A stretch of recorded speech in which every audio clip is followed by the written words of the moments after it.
Yeah, so one of the most positive things at an early age was going to John Winthrop Elementary School.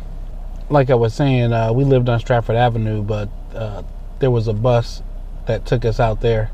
My mother said they were working on desegregating the schools or something, so she wanted to get us out of the school that we would have had to gone to, Tisdale or someplace like that. She wanted us to go to a better school, so went from John Winthrop from kindergarten all the way till like 5th grade. A lot of good memories at John Winthrop. Even as a kid, I just think it was very well run, good teachers, good atmosphere. I always felt safe there. I always felt like it was a good place to learn. Some of my earliest memories from John Winthrop is I remember playing in the sandbox in kindergarten. That's when they actually had a sandbox. Having chocolate milk for the first time because they were bringing a crate and you had a snack or something, so you got to pick between white milk and chocolate milk. And like I said, we was poor, man. I had never had no chocolate milk or anything else like that before. So even now to this day, I'm a chocolate milk person. I remember we went to Mystic Seaport on a school field trip. I remember going to the planetarium, walking through those woods behind there, going to the planetarium on a field trip. We went to the Bronx Zoo in New York on a field trip. I remember one year, my teacher, one of the teachers there recommended me to go to computer camp, like a half-day camp in the summertime. The first time blowing dandelions in the spring around St. Patrick's Day, we had to go out there in the back of the school and try to find a 4-leaf clover. Watching that movie, The Never-Ending Story.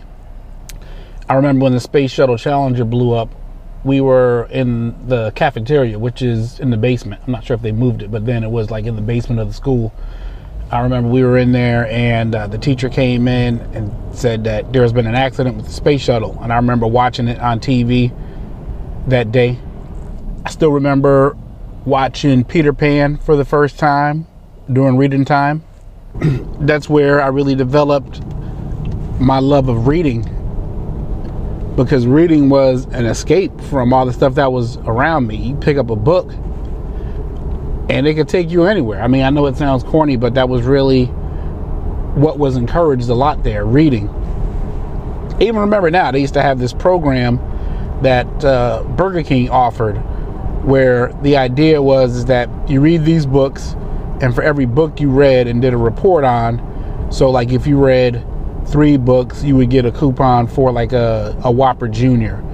And if you read every 5, you got a coupon for like a value meal at Burger King. So like I said, man, we were starving a lot as kids. So I remember reading them books like crazy, because I was like, yeah, I'm gonna go to Burger King and get this value meal. I mean, I would never have had a chance to do that anymore. We didn't get fast food. Like I said, we didn't have enough money for regular food, much less like a number 1 or a number 3. So yeah, man, I read a lot. Frankenstein, Dracula, some literary classics.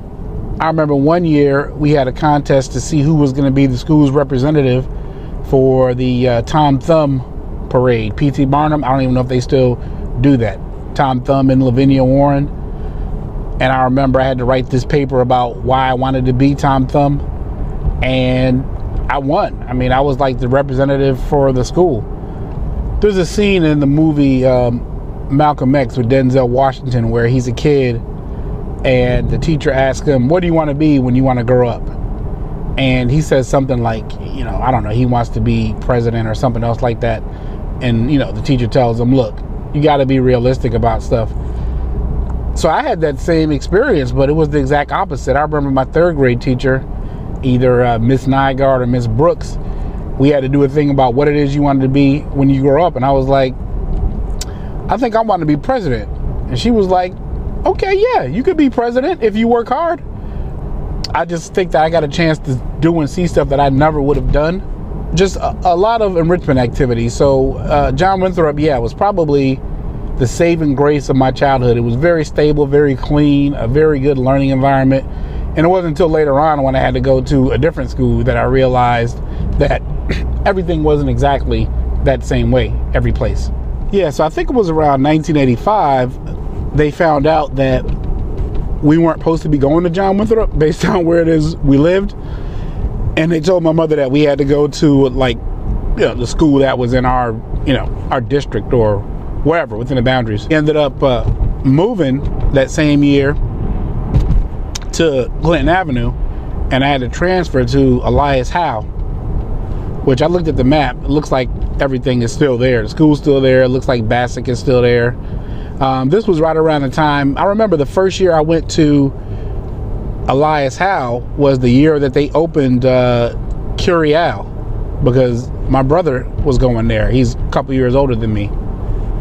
So yeah, man, Elias Howe was completely different. The one thing that I remember immediately was that lunchtime, because I was used to going downstairs and going to the cafeteria and eating. And I remember, like, lunchtime, we didn't have a cafeteria. We ate lunch like in the classroom. I remember we'd go in the hall, and they'd have a cart set up there, and you get your milk or whatever it was, and your lunch, and you eat it in your classroom. And yeah, that was just completely different from. There's no green spaces there, so I remember we used to go out and play like dodgeball just on the blacktop or stuff. But it was just a completely different experience. It was a lot more harsh and inner city school, obviously, than John Winthrop was. But yeah, I'm just a kid. I had no idea. So I thought that everything was going to be like John Winthrop. It was definitely not like John Winthrop.